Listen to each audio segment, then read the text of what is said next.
বলছে এখানে less than এটাকে বলা হয় গ্রেটার দেন বলা হয়। এটাকে মনে রাখার জন্য এল যেভাবে আমরা লিখি সেই থেকে আমরা মনে রাখি এটা এরকম দেখতে এলের মতো, ওই জন্য এটাকে বলা হয় লেস দেন, এটাকে বলা হয় গ্রেটার দেন। বাংলাতে বলা হয় ক্ষুদ্রতর, এটাকে বলা হয় বৃহত্তর। লেস দেন মানে ক্ষুদ্রতর, গ্রেটার দেন মানে হচ্ছে বৃহত্তর। তাহলে জিনিস এখানে মনে রাখবে, যেদিকে মুখটা খোলা থাকবে সেদিকটা কিন্তু বড় সবসময় হয়, এটা লেস দেন বা গ্রেটার দেন যাই হোক না কেন। যদি এভাবে কোনো জিনিস থাকা হয় এবং এভাবে যদি কোনো জিনিস রাখা হয় তাহলে এইদিকে যেটা থাকবে সেটা কিন্তু বড় হবে, এইদিকে যেটা থাকবে সেটা কিন্তু বড় হবে, মানে মুখটা যেদিকে খোলা থাকবে সেই দিকটা।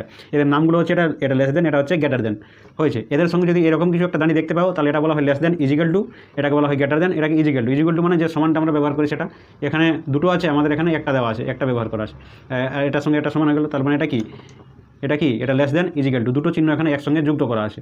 হয়েছে জিনিসটা এস ছোট ডি, তাহলে এসটা ছোট ডি এর থেকে, মানে ডিটা এখানে বড় দেখানো হয়েছে আমাদের হয়েছে। আর তারপরে আমাদের কি বলেছে, এস গ্রেটার দেন ডি, তাহলে এস বৃহত্তর, এস বড়, ডি মানে এসটা ডি এর থেকে বড়, মানে এসটা এখানে বড়